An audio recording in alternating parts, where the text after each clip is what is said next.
आज हम लोग पढ़ने वाले हैं प्रोग्रेशन।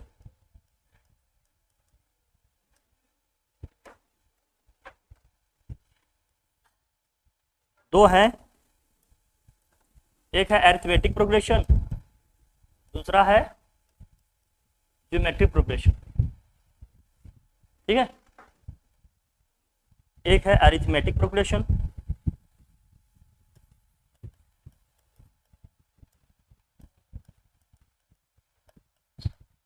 इसे शॉर्ट में अपन क्या बोलते हैं, एपी। फटाफट नीचे भी रहिएगा, ज्यादा वेट नहीं करिएगा। हाँ, जहाँ समझने वाली बात होगी वहां रुक के समझिएगा, अदरवाइज फटाफट नोट डाउन करते रहिएगा। हाँ, फिर ज्योमेट्रिक वाली progression, geometric progression.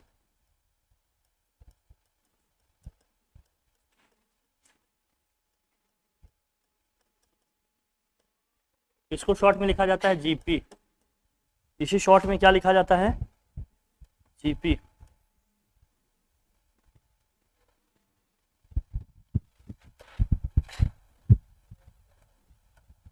Arithmetic progression और क्या होता है, ज्योमेट्रिक प्रोग्रेशन। पहले तो मोटा मोटा ये समझते हैं कि इनका मतलब है क्या। अरिथमेटिक प्रोग्रेशन मतलब एपी का क्या मतलब है, ज्योमेट्रिक प्रोग्रेशन मतलब जेपी का मतलब क्या है। ठीक है,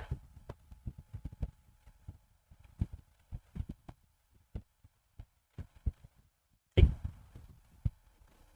एक ऐसा एक्सप्रेशन होता है हमारा प्रोग्रेशन, ये क्या होता है, बेसिकली एक एक्सप्रेशन होगा। एक्सप्रेशन इन द सेंस का मतलब ये मत समझना कि कोई अलजेब्रिक एक्सप्रेशन लिखा होगा। कुल मिलाकर एक हमें क्या होगा, टर्म्स की एक सीरीज ही होगी। टर्म्स की क्या होगी, एक टर्म्स की एक सीरीज होगी। टर्म्स की क्या होगी, एक ये सीरीज होगी।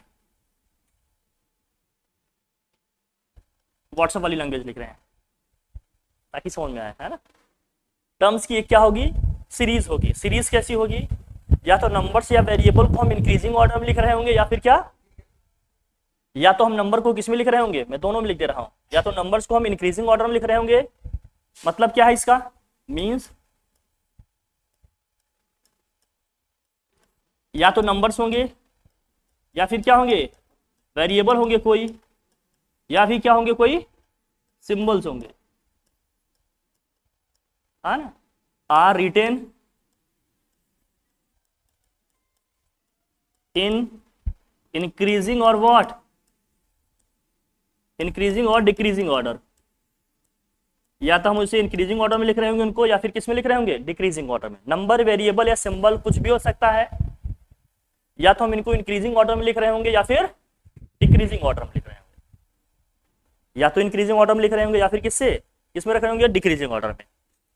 ऐसे नंबर्स की जो टर्म्स की हमें सीरीज मिलती है, उसी एक्सप्रेशन को अपन क्या बोलते हैं, प्रोग्रेशन बोलते हैं। उसको हम लोग क्या बोलते हैं, प्रोग्रेशन।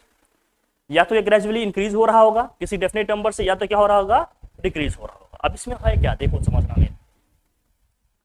जब आप ए बी की बात करते हो, जब आप जीपी की बात करते हो, इंक्रीज डिक्रीज दोनों हो सकते हैं। या ये इंक्रीज भी हो सकता है, डिक्रीज भी हो सकता है, मतलब इंक्रीजिंग भी हो सकता है, डिक्रीजिंग भी हो सकता है। वो भी इंक्रीजिंग भी हो सकता है और डिक्रीजिंग पैटर्न भी हो सकता है।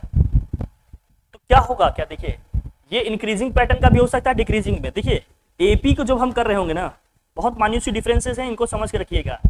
जब आप एपी पढ़ रहे होंगे ना, इसे हम एपी बोलेंगे, ये समझना। जब नेक्स्ट वाला टर्म अपने प्रीसीडिंग टर्म से कुछ डिफरेंस में हो, डिफरेंस इन द सेंस का मतलब क्या है, एक डेफिनिट, एक कांस्टेंट नंबर के डिफरेंस में हो हर एक टर्म अपनी प्रीसीडिंग टर्म से।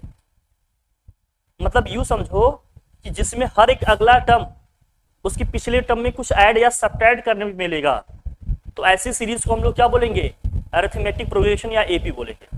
मैं फिर से बता रहा हूं, एपी का मतलब एक ऐसा प्रोग्रेशन है जिसमें हर एक टर्म उसके प्रीसीडिंग टर्म में एक कांस्टेंट नंबर ऐड करने से मिलेगा या सब्ट्रैक्ट करने से मिलेगा। तो ऐसे प्रोग्रेशन को हम लोग क्या कहेंगे, एपी कहेंगे। बात समझ में आ रही है कि नहीं, मैं लिख दूं एकदम क्लियर भाषा में, समझ में आ रही है बात। पर मैं इसको सोच लूंगा, लिखो इसमें, देखो इसमें क्या होगा, लिखो हर एक अगला टर्म। फिर मैं इसको आपकी बुक वाली लैंग्वेज में भी लिखवा दूंगा, लेकिन पहले एकदम क्लियर लिखो। लिखो हर एक, एकदम ऐसे लिखो जैसे मैं बता रहा हूं, हर एक टर्म इसके पिछले टर्म में कुछ ऐड, या ऐसे समझो पिछले टर्म में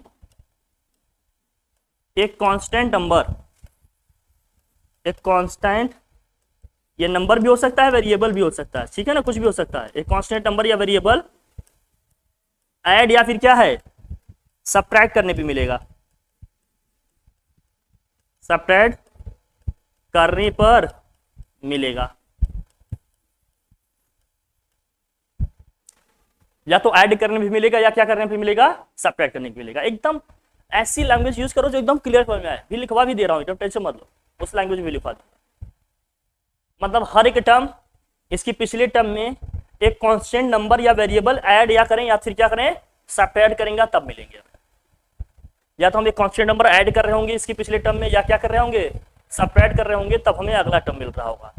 जब इस तरह का पैटर्न हमें किसी प्रोग्रेशन में दिखे, एक्सप्रेशन में दिखे, नंबर्स के टर्म्स में दिखे, तो हम समझ जाएंगे वो क्या है, एपी में है, अरिथमेटिक प्रोग्रेशन में है। ठीक है, अब लिखो, इंग्लिश में बोल रहा हूं। अगर आपको कहीं लिखना हो, डिफाइन करना होगा तो आप कैसे लिखेंगे, पहले मैं समझा दिया आपको कि है क्या एग्जैक्टली इसका मतलब। फिर इसको लिख लो, जल्दी से लिखो, फटाफट लिखो, लिखो। देखिए, each term can be obtained by, each term मतलब अगला टर्म जो भी होगा, can be obtained by adding or subtracting, each term can be obtained by, each term can be obtained by adding or what, subtracting, adding or subtracting a constant number, by adding or subtracting a constant number or variable, a constant number or what, variable,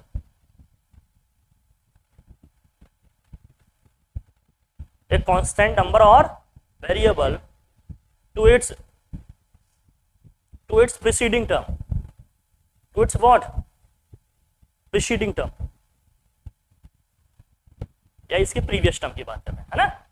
हर एक term के previous term में एक constant number हम add कर रहे होंगे तो अगला टर्म हमें इसका क्या हो रहा होगा, मिल रहा होगा। ऐसे सीरीज को हम लोग क्या बोलेंगे, ऐसे प्रोग्रेशन को हम लोग क्या बोलेंगे, अरिथमेटिक प्रोग्रेशन बोलेंगे। Is that clear. जैसे मान लेते हैं, इसे लिख रहे हो, देखो इसमें क्या होगा, जैसे मान लीजिए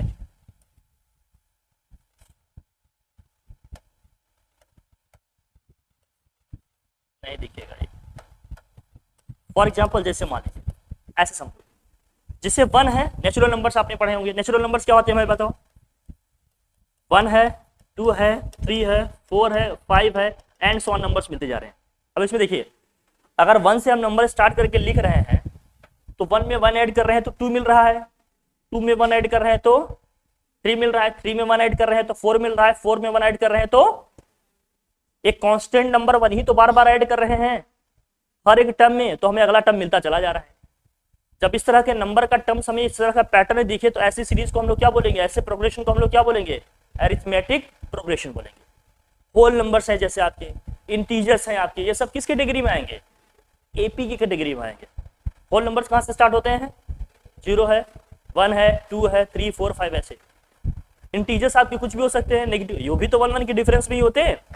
ये सब किस कैटेगरी में आएंगे, एपी की कैटेगरी में आएंगे। किस में आएंगे भैया, अब जैसे कुछ और भी पैटर्न हो सकते हैं, जैसे मान लो पहला एग्जांपल हो गया हमारा, सेकंड एग्जांपल सपोज करो, 2 लिखा है, 4 लिखा है, 6 लिखा है, 8 लिखा है, 10 लिखा है, एंड सो ऑन। ये एपी में है कि नहीं है बताओ, है एपी में, है ना एपी में।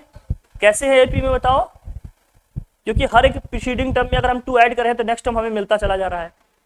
जब इस तरह का नंबर का टर्म का हमें पैटर्न मिले तो हम इसको क्या बोलेंगे, एपी बोलेंगे, अरिथमेटिक प्रोग्रेशन बोलेंगे। अभी अलजेब्रिक एक्सप्रेशन भी हो सकते हैं, कुछ वेरिएबल के टर्म में भी लिखे होंगे, जैसे मान लीजिए थर्ड, जैसे ऐसे हो सकता है, मान लीजिए कहीं लिखा है x, फिर लिख गया 2x, फिर लिख रहा है 3x, फिर लिखा 4x एंड सो ऑन।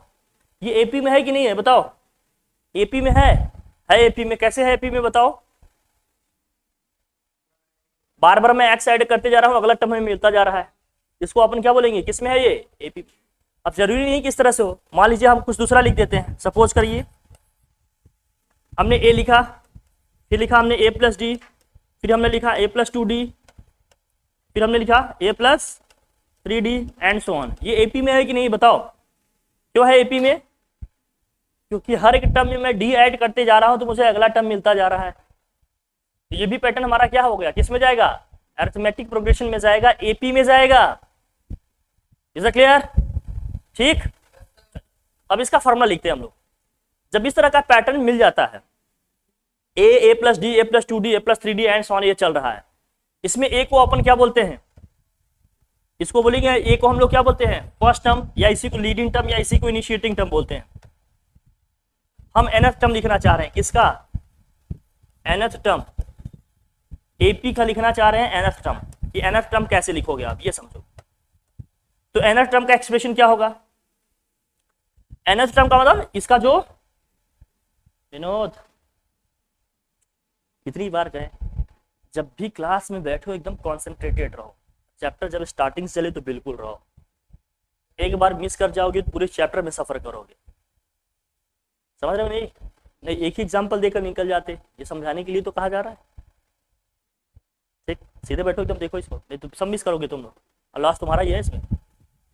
जब nth टर्म की बात कर रहे हैं तो मान लीजिए कोई एपी है जिसका फर्स्ट टर्म क्या है, लेट इसका फर्स्ट टर्म क्या है, let first term equal to हमने मान लिया ए भैया। जो कॉमन डिफरेंस है या सिर्फ डिफरेंस ऐसे समझो, जो कॉमन डिफरेंस अभी बता देते हैं, कॉमन डिफरेंस कैसे निकलता है। ये जो नंबर, जो कांस्टेंट नंबर का डिफरेंस आ रहा है ना, जो बार बार ऐड कर रहे हैं हम, उसी को बोलेंगे क्या हम लोग, कॉमन डिफरेंस। कॉमन डिफरेंस हम लोग मान रहे हैं क्या भैया, डी है। कॉमन डिफरेंस क्या है मान लेते हैं, डी है। कॉमन डिफरेंस का मतलब वही कांस्टेंट नंबर है, ये वही कांस्टेंट नंबर जिसको हम बार बार क्या कर रहे हैं, ऐड कर रहे हैं या फिर क्या कर रहे हैं, सबट्रैक्ट कर रहे हैं, उसी कांस्टेंट नंबर या वेरिएबल को अपन क्या बोलते हैं, यहाँ पर कॉमन डिफरेंस बोलते हैं। क्या बोलते हैं? और इस कॉमन डिफरेंस को किससे रिप्रेजेंट करते हैं, स्मॉल डी से रिप्रेजेंट करते हैं। किससे रिप्रेजेंट करते हैं, स्मॉल डी से रिप्रेजेंट करेंगे। और ये निकलेगा कैसे, कॉमन डिफरेंस निकालने का तरीका बता दे रहा हूं, बाकी तो आप लोग जान ही रहेंगे। कॉमन डिफरेंस निकलेगा कैसे, जब भी आपको निकालना हो तो जैसे मान लो एक प्रोग्रेशन आपको दिख रहा है, हम सेकेंड टर्म में से फर्स्ट टर्म को माइनस कर दें, सेकेंड टर्म में से फर्स्ट टर्म को माइनस करते हमारा कॉमन डिफरेंस निकल के आ जाएगा। बाकी लिखते कैसे हैं राइटर्स, मैं आपको बताता हूं। ये लिखते हैं an प्लस 1 माइनस का an, या लिखते हैं क्या, tn प्लस 1 माइनस के tn। हम आपको सजेस्ट करेंगे आप t2 माइनस t1 पढ़ो या a2 माइनस a1 पढ़ो। सेकेंड टर्म में से फर्स्ट टर्म को माइनस कर देंगे तो हमें क्या मिल जाएगा, कॉमन डिफरेंस मिल जाएगा। क्योंकि ये डिफरेंस हर दो नंबर के बीच में हमेशा क्या आना है, जो कॉन्सिक्यूटिव नंबर्स हैं उनके बीच में डिफरेंस हमेशा क्या आना है, सेम आना है। इसलिए इस डिफरेंस को क्या बोला जाता है, कॉमन डिफरेंस बोला जाता है। जैसे 1 के बाद 2 आया, 2 के बाद 3 आया, 3 के बाद 4 आया, 2 में से 1 को माइनस करेंगे तो 1 आएगा, 3 में से 2 को माइनस करेंगे तो 1 आएगा, 4 में से 3 को माइनस करेंगे तो 1 आएगा, 5 में से 4 को माइनस करेंगे तो 1 ही आएगा कि नहीं। ये डिफरेंस किसी भी दो कॉन्सिक्यूटिव नंबर के लिए सेम आ रहा है, इसलिए इस डिफरेंस को क्या कहा जाता है, कॉमन डिफरेंस कहा जाता है। Is it clear? इसको डी से प्रेजेंट करेंगे और डी इक्वल टू ये होगा अपना, सेकेंड टर्म में से फर्स्ट टर्म को माइनस कर देंगे तो हमें कॉमन डिफरेंस मिल जाएगा। और हमें प्रोग्रेशन लिखना होगा तो क्या करना पड़ेगा, अगर हमें प्रोग्रेशन लिखना है तो हमें कुछ नहीं करना है, बस इसी फर्स्ट टर्म में इसी कॉमन डिफरेंस को ऐड करते चले जाना है, हमें सीरीज प्रोग्रेशन मिल जाएगी। अगर प्रोग्रेशन लिखना हो तो कैसे लिखिएगा, प्रोग्रेशन लिखना है तो बस इसी फर्स्ट टर्म में हम कॉमन डिफरेंस को ऐड करते जाएंगे, a plus d, a plus and so on, ऐसे ही चलता रहेगा। अगर हमें प्रोग्रेशन लिखना हो, फर्स्ट टर्म पता हो, कॉमन डिफरेंस होगा तो ऐसे बस उसी लीडिंग टर्म में, इनिशिएटिंग टर्म में डी ऐड करते चले जाओ, हर एक टर्म में डी ऐड करते जाओ, अगला टर्म हमें मिलता जाएगा। तो पहले टर्म में हमने डी ऐड किया तो दूसरा मिल गया, दूसरे में डी ऐड करेंगे तो तीसरा मिल जाएगा, तीसरे में डी ऐड करेंगे तो चौथा टर्म मिल जाएगा। अगर हम टर्म्स की बात करेंगे तो ये हमारा पहला टर्म है, ये हमारा कौन सा टर्म है भैया, फर्स्ट टर्म है। इसको हम a1 लिख सकते हैं या t1 लिखें, बात एक ही है। ये हमारा फर्स्ट टर्म हो गया। फिर ये कौन सा टर्म है हमारा, इसको हम सेकेंड टर्म बोलेंगे या t2 लिख लो, a2 से प्रेजेंट कर सकते हैं इसको, t2 से भी। और थर्ड टर्म को क्या लिखेंगे, या तो a3 लिख लें या क्या लिखें, t3 लिखें, एंड सो ऑन, ऐसे चलता रहेगा। ये हमारा क्या है, फोर्थ टर्म है, या तो a4 लिखें या तो क्या लिखें, t4, बात एक ही है। बहुत ध्यान से देखिएगा। अब चूंकि हम सेकेंड टर्म से डी इसमें ऐड कर रहे हैं, कौन से टर्म से ऐड कर रहे हैं, सेकेंड टर्म से ऐड कर रहे हैं, तो फर्स्ट टर्म में तो सिर्फ ए आ रहा है, सेकेंड टर्म में a प्लस डी आ रहा है, थर्ड टर्म में a प्लस 2d आ रहा है, फोर्थ टर्म में a प्लस 3d आ रहा है। जब नंबर ऑफ टर्म्स की हम बात कर रहे हैं और डी के कोफिशिएंट की बात कर रहे हैं तो नंबर ऑफ टर्म्स से एक कम है डी का कोफिशिएंट। जब हम फोर्थ टर्म में है तो डी का कोफिशिएंट क्या है 3 है। जब हम सेकंड टर्म में है तो डी का, जो हम थर्ड टर्म में है तो डी का कोफिशिएंट 2 है। जब हम सेकंड टर्म में है तो डी का कोफिशिएंट क्या है 1 है। जब हम फर्स्ट टर्म में है तो डी का कोफिशिएंट 0 है, मतलब डी है ही नहीं। तो जब मैं nth टर्म की बात करूंगा, बहुत ध्यान समझना, जब मैं nth टर्म की बात करूंगा तो n से एक कम क्या होगा नंबर, n से एक कम नंबर क्या होगा हमारा n-1, तो a प्लस n-1 इंटू क्या हो जाएगा d हो जाएगा। इसका मतलब जब हम nth टर्म की बात कर रहे हैं एपी में, एपी का जो nth टर्म होगा, nth टर्म को हम लोग कैसे लिखेंगे, जो हमारा nth टर्म है उसको लिखा जाएगा an, या फिर क्या लिखे हम स्मॉल tn या तो कैपिटल tn। एक्सप्रेशन इसका क्या बनेगा a plus n-1 into D बनेगा। तो एपी में जो nth टर्म होता है उसका फॉर्मूला क्या है, a plus n-1 into D होगा। नोट करो इसको जल्दी से।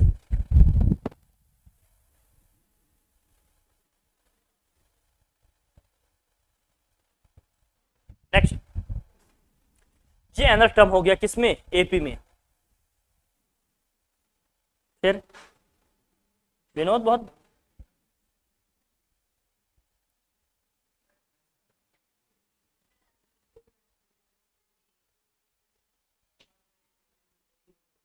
मैं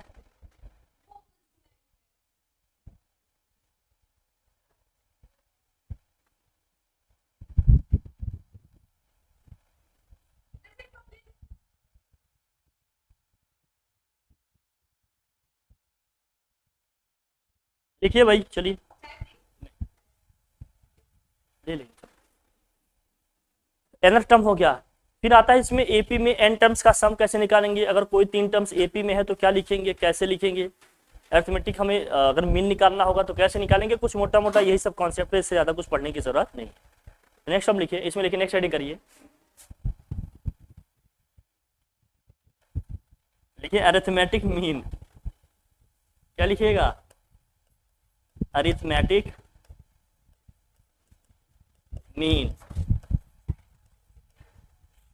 शॉर्ट में लिखा जाता है एएम,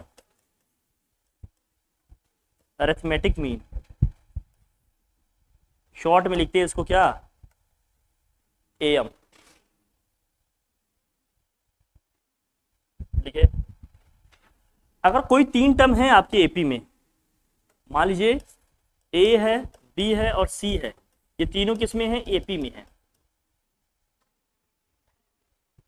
तो 3-3 नंबर्स का जो ट्रिपलेट बनाओगे आप, क्या बनाओगे, 3-3 नंबर्स का क्या बनाओगे। इन तीनों नंबर में जो मिडिल वाला नंबर होगा ये एक्सट्रीम का हमेशा क्या होगा, अरिथमेटिक मीन होगा। एक्सट्रीम का हमेशा क्या होगा, इसका मतलब जो बी है ना, वो जो बी है इसमें, बी है वो क्या है, जो आपका बी इसमें है, ये बी क्या है, अरिथमेटिक मीन है किसका, ए और सी का। ए और सी का बी क्या है, अरिथमेटिक मीन है। इसका क्या मतलब है ये समझना। जब हम अरिथमेटिक मीन की बात करते हैं ना, तो आपने पढ़ा होगा स्टैटिक्स वगैरह में कि अगर हम मीन निकाल रहे होते हैं, एवरेज निकाल रहे होते हैं, तो कैसे निकालते हैं, sum of data upon number of data या ऑब्जर्वेशन जो हमारे, ऐसे निकालते हैं कि नहीं। तो यहाँ हमारे पास क्या है, अगर 2 टर्म है ए और सी है, ए और सी हमारे पास 2 टर्म है, 2 का हमें एवरेज निकालना हो, मीन निकालना हो, तो क्या करेंगे, दोनों को ऐड करेंगे और 2 से क्या कर देंगे, डिवाइड कर देंगे। दोनों को ऐड करेंगे और 2 से क्या कर देंगे, डिवाइड कर देंगे, तो आ जाएगा इनका अरिथमेटिक मीन या एवरेज आ जाएगा। तो ए और सी को अगर हम 2 से डिवाइड करें तो वो कैसे रिलेशन यहां बनेगा, पहले ये देखो, अगर ये तीनों टर्म एपी में है तो ए में जो ऐड किए होंगे बी मिले होगा, बी में वही सेम चीज ऐड किए होंगे, तभी तो हमें सी मिला होगा, तभी तो एपी में हुआ। बोलो भाई, इसका मतलब बी में से अगर मैं ए को माइनस करूं तो वही आएगा जो सी में से बी को माइनस करने पे मिलेगा। क्यों, क्योंकि ये तीनों टर्म एपी में है, ए में हमने जो ऐड किया होगा हमें बी मिला होगा, सेम वही चीज हमने बी में ऐड किया होगा तो हमें क्या मिला होगा, सी। तो ऑब्वियस सी बात है कि बी में से अगर मैं ए को माइनस करूं तो वही मिलेगा जो सी को बी में से माइनस करेंगे तो मिलेगा। Is it clear. हम बी को एक साइड लाते हैं, माइनस बी है, इधर आएगा तो क्या हो जाएगा, ये प्लस का बी हो जाएगा, और ये माइनस का इधर जाएगा तो क्या हो जाएगा, प्लस का ही हो जाएगा। बी को बी से ऐड करेंगे तो क्या हो जाएगा, ये 2b इक्वल टू क्या हो जाएगा, a प्लस सी। या इन शॉर्ट आप क्या लिख सकते हैं इसको, और थोड़ा सा सिंप्लीफाई करें तो a प्लस सी बाई क्या हो जाएगा, ये 2 हो जाएगा। ये हमारा क्या है, इसीलिए कहते हैं कि ए और सी का जो अरिथमेटिक मीन होगा वो क्या हो जाएगा हमारा, बी हो जाएगा, अगर 3 टर्म्स इस तरह से एपी में लिखे हैं तो। एक्सप्रेशन ऊपर वाला भी ध्यान रखिएगा, इसकी हमें कहीं कहीं जरूरत पड़ेगी, बहुत सारे क्वेश्चंस मिलेंगे वहां हमें सॉल्व करना पड़ेगा, ठीक है। तो अगर कोई 3 टर्म एपी में है तो मिडिल टर्म का डबल एक्सट्रीम के सम के बराबर होगा। मैं आपको दिखाता हूं, हर जगह आपको एग्जांपल मिल जाएगा। जैसे देखो यहाँ मैं स्टार्टिंग में देखो जो पढ़े आपने, ये देखिए अगर ये सभी एपी में थे तो 3-3 नंबर का पेयर लीजिए, ये 3 नंबर आपके दिखे, इन 3 नंबर में आप जरा ध्यान से देखना कि अगर मैं 2 का डबल करूं तो 4 आएगा। एक्सट्रीम्स वाले नंबर कौन से हैं, 1 और 3 है, इन दोनों का सम करूं तो 4 आएगा। 4 4 के बराबर है कि नहीं है, 2 3 4 का अगर लें तो 3 का डबल करूंगा तो 6 आएगा, अब 4 और 2 सम करेंगे कितना आएगा, 6 आएगा। अगर 3 4 5 लें तो 4 का डबल करेंगे तो 8 आएगा, 3 और 5 को ऐड करेंगे तो 8 आएगा। हमेशा कहीं भी देख लीजिएगा। और यहां पर अगर 3 नंबर का इस तरह से हमने ले लिया तो ये देखो 4 का डबल करेंगे तो 8 आएगा और 6 और 2 को ऐड करेंगे तो क्या आएगा, 8 आएगा। या यूं समझो कि 2 और 6 को ऐड करेंगे 8 आएगा, 2 से डिवाइड कर देंगे क्या आ जाएगा, 4 आ जाएगा। या यूं समझो कि 4 और 8 को ऐड करेंगे 12 आएगा, 12 को 2 से डिवाइड करेंगे तो क्या आएगा, 6 आएगा। तो कोई भी 3 टर्म अगर एपी में है तो मिडिल वाला टर्म हमेशा उनके एक्सट्रीम टर्म का क्या होगा, अरिथमेटिक मीन होगा, या मिडिल का डबल एक्सट्रीम के सम के क्या आएगा, इक्वल आएगा। एक्सट्रीम का मतलब जो फर्स्ट में है और लास्ट में है, मतलब थर्ड पोजीशन पे है, ठीक है। इसलिए ये रिलेशन हमारे पास रहेगा, हमेशा ध्यान में रखना। अगर कोई 3 टर्म एपी में है तो मिडिल का डबल एक्सट्रीम के सम के बराबर होगा, या मिडिल वाला टर्म इन दोनों का क्या होगा, अरिथमेटिक मीन होगा। जल्दी से नोट डाउन करो,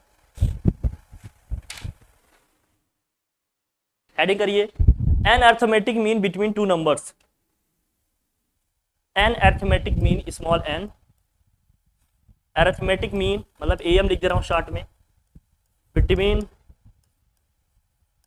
2 number a and b. A और बी के बीच में हमें क्या करना है, एन अरिथमेटिक मीन निकालने। ए और बी के बीच में हमें क्या कर रहे हैं, एन अरिथमेटिक मीन निकालने। अरिथमेटिक मीन को अपन ए से भी रिप्रेजेंट कर सकते हैं। तो ए और बी देखो, ए है एक नंबर, इसके बीच में कितने अरिथमेटिक मीन निकालने हैं, एन। पहला अरिथमेटिक मीन ए1 है, दूसरा मान लेते हैं ए2 है, तीसरा क्या है, ए3 है, चौथा ए4 है, एंड सो ऑन ऐसे चलता रहेगा, एन, और लास्ट वाला नंबर हमारा क्या है, बी है। ए और बी 2 नंबर है, इनके बीच में कितने अरिथमेटिक मीन निकालने थे, एन अरिथमेटिक मीन निकालने थे। तो टोटल नंबर ऑफ टर्म्स की अगर मैं बात करूं तो टोटल नंबर ऑफ टर्म्स कितने हो गए, टोटल नंबर ऑफ टर्म्स कितने हो गए, बहुत ध्यान से समझना। टोटल नंबर ऑफ टर्म्स की अगर मैं बात करूं, कैपिटल एन लिख रहा हूं तो एन तो अरिथमेटिक मीन ही हो गए, एक टर्म ये हो गया, एक टर्म ये हो गया, तो टोटल नंबर ऑफ टर्म्स कितने हो जाएंगे, एन प्लस, तो टोटल नंबर ऑफ टर्म्स हो जाएंगे हमारे कितने हो जाएंगे, n प्लस 2। क्यों n प्लस 2 है, समझ में आया, क्यों, n तो यही हो गए पूरे हमारे, 2 टर्म और है ना, एक a दूसरा कौन सा है, b, तो टोटल नंबर ऑफ टर्म्स हमारे कितने हो गए, n प्लस 2 हो गए, हो जाएंगे n प्लस 2, ठीक है। अब देखो अगर मैं nth टर्म का फॉर्मूला यहां यूज करूं, nth टर्म इक्वल टू, आपने क्या पढ़ा, बोल भाई, nth टर्म इक्वल टू अभी क्या पढ़े, हाँ तो लिखा जाए तो यहां से क्या बनेगा, a plus n minus 1 into, ये n क्यों लिख रहे हैं हम, स्मॉल n यहां नहीं लिख रहे हैं, क्यों, क्योंकि टोटल नंबर ऑफ टर्म्स यहां कितने हैं, कैपिटल n हमने माना है ना, कैपिटल n है, और nth टर्म कौन सा टर्म है, यही लास्ट वाला टर्म ही तो है, बोलो भैया, यही लास्ट वाला टर्म ही तो है। तो b इक्वल टू क्या हो गया, फिर यहां से b इक्वल टू क्या हो जाएगा, फर्स्ट टर्म हमारा a ही है तो a रख लेंगे भैया। चलो इस कैपिटल n के प्लेस में हमें क्या रखना है, n प्लस, ये n प्लस 2 होगा, माइनस का 1 इंटू क्या होगा, d होगा। इस a को इधर लाएं तो क्या होगा, ये b minus a equal to में यहां का होगा भैया, ये आएगा n प्लस 1 इंटू में d। अगर अब मुझे d निकालना है तो d का जो कोफिशिएंट बन रहा है इसको नीचे लाओ, तो b माइनस ए अपॉन क्या हो जाएगा, n प्लस 1 हो जाएगा। तो d आ गया हमारे पास, कॉमन डिफरेंस d की वैल्यू आ गई क्या, b माइनस ए अपॉन n प्लस 1। अब जब डी आ गया तो कैसे निकालोगे अर्थमेटिक मीन? हमने क्या कहा, एपी में टर्म्स हमारे कैसे निकलेंगे, एपी में टर्म्स आप कैसे निकालिएगा, हर पिछले टर्म में अगले टर्म को ऐड कर देंगे तो मिल जाएगा।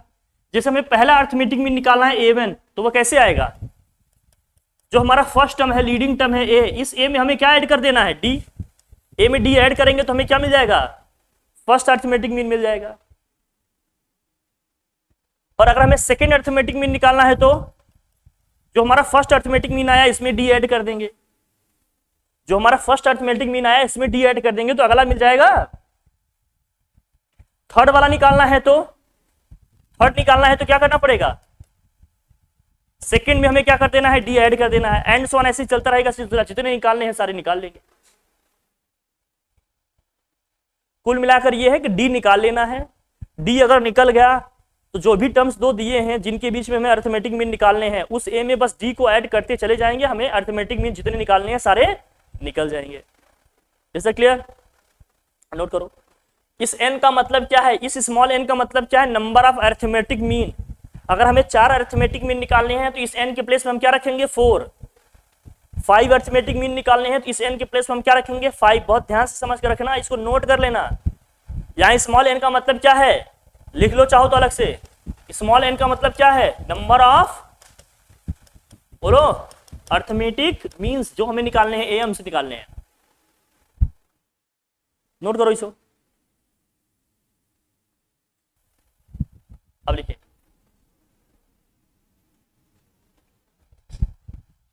लिखिए कॉन्सिक्यूटिव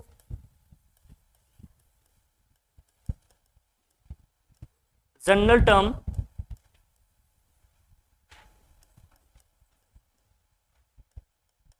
इन एपी।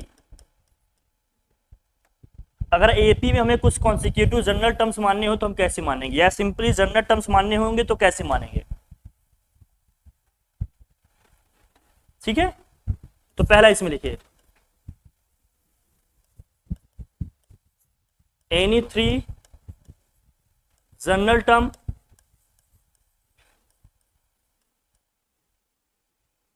अगर कोई 3 जनरल टर्म हमें लिखने हैं ओपी में तो हम कैसे लिखेंगे। फर्स्ट टर्म हमारा अगर ए हो, कॉमन डिफरेंस डी हो तो कैसे लिखा जाएगा, ए माइनस डी ए, और क्या लिखा जाएगा, ए प्लस। एपी में कोई 3 जनरल टर्म लिखने होंगे तो ऐसे लिखेंगे, a minus d a plus d, जहां ए हमारा क्या है, फर्स्ट टर्म है, डी हमारा क्या है, कॉमन डिफरेंस है, ठीक। और कोई 4 टर्म लिखना हो तो any 4 general terms in AP equal to क्या होगा, a minus 3d, a minus d, a plus g और ए प्लस 3d। कोई 4 टर्म मानने हो एपी में तो ऐसे लिखे जाएंगे, अभी लिखेंगे, a minus 3d, a minus d, a plus ji, A plus 3d। कोई 5 टर्म लिखने होंगे तो कैसे लिखेंगे,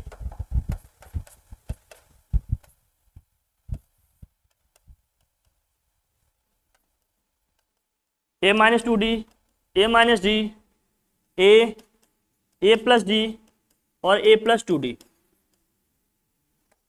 अगर कोई 5 टर्म लिखने होंगे तो ऐसे लिखेंगे। कोई 4 टर्म लिखना होगा तो ए minus 3d, a minus d, a plus d, a plus 3d। कोई 5 टर्म लिखने होंगे जनरल तो क्या होगा, a minus 2d, A minus d, a plus d, a plus 2d होगा। ये जनरल टर्म्स लिखने हैं, मानने का तरीका ध्यान रखिएगा कि एपी में कोई 3 जनरल टर्म मानने होंगे तो हम लिखेंगे a minus d, a plus D. कोई 4 टर्म मानने होंगे तो लिखेंगे a minus 3d, a minus d, a plus d, a plus 3d। कोई 5 टर्म लिखने होंगे तो क्या लिखेंगे, a minus 2d, A minus d, a plus d, a plus 2d। कोई 5 टर्म लिखने होंगे तो ऐसे लिखने। ये जनरल टर्म्स मानने के तरीके हैं, मानना इसी तरीके से है, ये फैक्ट्स हैं, याद रखो, जल्दी से नोट करो। हेडिंग करिए, sum of n terms in AP.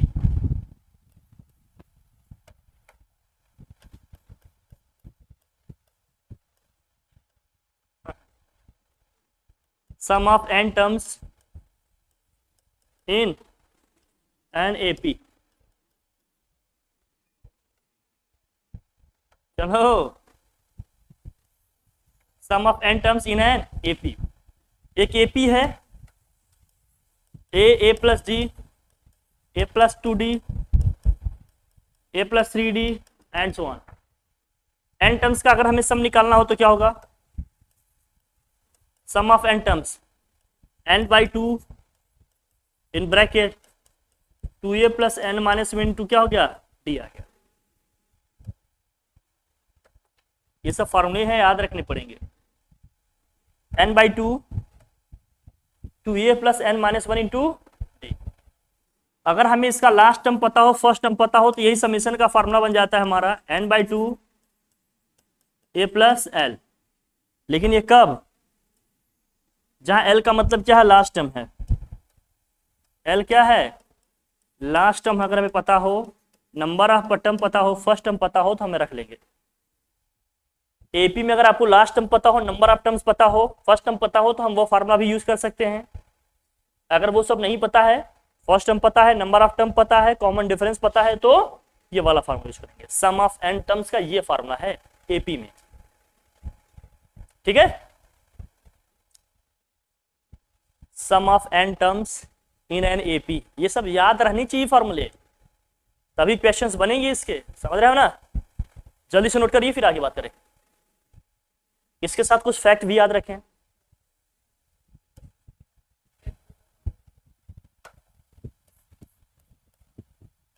One plus 2 plus 3 plus 4 ऐसे n दिया है, मतलब sum of first n natural number. इसको लिखा जाता है समेशन ऑफ n। ये वैल्यू आती है हमारी n प्लस 1/2। याद रखना, ये सब जरूरी है। अगला लिखो, अगर यही लिखा हो n1 square plus 2 square plus 3 square and so on, मतलब summation of first n natural numbers की स्क्वायर का सम हो, तो summation of square of first n natural number equal to क्या आएगा? n plus 1 2n plus 1 upon में क्या होता है? 6 होता है। और नेक्स्ट लिखो, क्यूब का सम लिखना हो तो 1 का क्यूब, 2 का क्यूब, 3 का cube and so on n का क्यूब। इसको लिखते हैं समेशन ऑफ n का क्यूब। ये आएगा हमारा n प्लस 1/2 का क्या हो गया? Whole square. ये फैक्ट जरूरी है, ध्यान में रखना इसको। ये इंफॉर्मेशन, ये समेशन का फॉर्मूला ध्यान रखो, ये लिमिट में भी हमें काम आएगा। लिख लो इसको। Sum of first n natural number equal to क्या होता है? n plus 1/2। Sum of square of first n natural number equal to क्या होगा? n plus 1 2n plus 1/6। Sum of cube of first n natural number equal to क्या होगा? n plus 1/2 का whole square हो। ठीक, इसके साथ साथ ये भी लिख के याद रखिए, ये समेशन का सिंबल है। समेशन क्या बोलते हैं इसको? समेशन।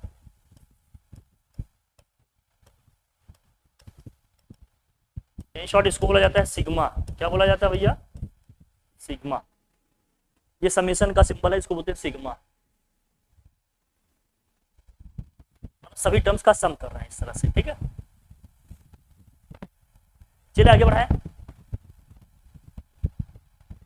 लिख लिए?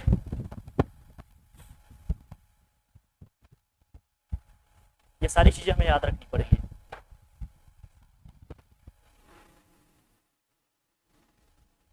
आगे बढ़ाएं, बढ़ाए जाए।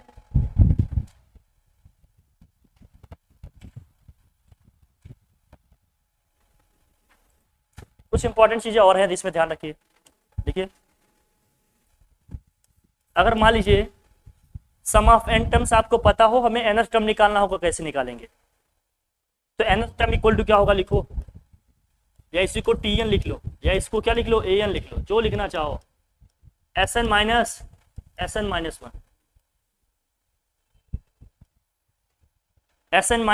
माइनस 1। अगर आपको सम ऑफ n टर्म्स पता हो, आपको nth टर्म निकालना हो, तो कैसे निकालिएगा? sn माइनस 1 से। अब ये समझ में नहीं आ रहा होगा कि इसको यूज कैसे करें।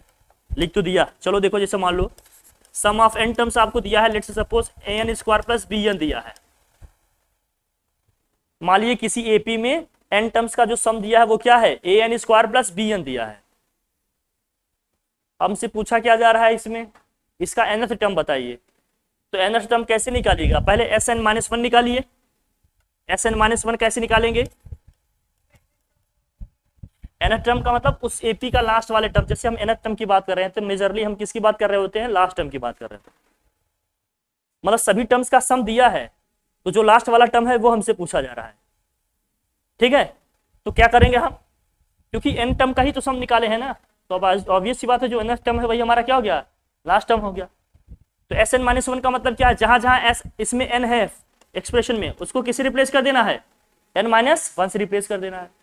प्लस का b टाइम्स आप क्या हो जाएगा, यहाँ n-1 हो जाएगा। मल्टीप्लाई करो, यहाँ क्या होगा बताओ भाई, a जो हो गया n स्क्वायर प्लस 1 का स्क्वायर 1 ही हो जाएगा, माइनस के 2n प्लस के bn माइनस के क्या हो गया b, इन ब्रैकेट इसको मल्टीप्लाई करो, an square plus a minus के 2an प्लस bn माइनस के क्या हो गया b हो गया। अब मुझे nth टर्म निकालना है तो क्या निकालेंगे भैया, देखो इसमें nth टर्म जिस भी सिंबल से चाहो लिखो, मैं सब लिख दे रहा हूं। Sn-1 रख लो वैल्यू सब। Sn की वैल्यू क्या थी, an स्क्वायर प्लस bn है, माइनस Sn इसमें रखेंगे तो साइन का सबका चेंज हो जाएगा, an square minus a plus के 2an माइनस के bn प्लस के क्या है b हो जाएगा। अक्सर आप देखोगे कि जो इसमें Sn वाला टर्म दिया है वो पूरा कैंसिल हो जाएगा, मतलब an स्क्वायर से an स्क्वायर कैंसिल हो जाएगा, bn से bn कैंसिल हो जाएगा, बचा क्या हमारे पास, b बचा 2an plus b minus a बचा, ये हमारा nth टर्म हो जाएगा। इस AP का nth टर्म क्या आ गया, 2an प्लस b माइनस के a हो गया। कुछ एक आध क्वेश्चन आपके दूसरे टाइप भी हो सकते हैं, जो आपने पढ़े उन्हीं की प्रैक्टिकल एप्लीकेशन बेस्ड हो सकते हैं। जैसे मान लीजिए एक एपी दिया आपको, विनोद एक एपी दिया आपको, मान लीजिए 1 है 2 है 3 है 4 है, एक सिंपल ऐसे क्वेश्चन ले रहे हैं, लास्ट वाला टर्म आपको 20 दिया है, सपोज करो लास्ट टर्म इसका क्या दिया है 20 दिया है, ऑब्वियस बात है नेचुरल नंबर लिखा है तो 20 नंबर ऑफ टर्म्स हो गए हमारे। इसी क्वेश्चन में आपसे पूछा जाए, लेट्स से सपोज, अब ये इजी हो गया बहुत ज्यादा, वो तो आसानी बता लेगा, कुछ डिफिकल्ट लिखते हैं थोड़ा सा दिखने कैसे क्या होता है। अब मान लीजिए लिखा है आपको 2 लिखा है, और मान लीजिए 5 लिखा है, 8 लिखा है, 11 लिखा है, लास्ट में मान लीजिए आपका लिखा है ये 51, ऐसे इन जनरल हमने लिख दिया, आएगा क्या नहीं वो तो देख लेंगे बाद। सपोज करो लास्ट वाला टर्म क्या है 51, अब 51 आएगा कि नहीं वो देख लेंगे अभी, वो तो मैं वैसे लिख दिया। मैं ये पूछ रहा हूं, अगर इस क्वेश्चन में आपसे ये पूछा जाए, इसका हमें निकालना है 5th टर्म फ्रॉम लास्ट से इसका क्या निकालना है हमें, तो 5th टर्म फ्रॉम लास्ट से इसके 5th टर्म हमें निकालना है। इस एपी के लास्ट से हमें क्या करना है 5th टर्म निकालना है, तो कैसे करिएगा ये बताइए जल्दी से हमें। इस एपी के लास्ट से हमें 5th टर्म निकालना हो तो हम कैसे निकालें, 59 कर लो, 59 चलो, नंबर फ्रैक्शनल आ रहा है 59 कर लो, कैसे निकालोगे आइडिया है। जब भी लास्ट से कोई क्वेश्चन पूछा जाए, बहुत ध्यान समझ लेना, जब भी लास्ट से कोई क्वेश्चन पूछा जाए तो डी को क्या करना है अपने को, माइनस डी से रिप्लेस कर देना है, फार्मूला सेम यूज होगा, और फर्स्ट टर्म को लास्ट टर्म से क्या कर देना है रिप्लेस कर देना, इतनी ही 2 चीजें करना है बस।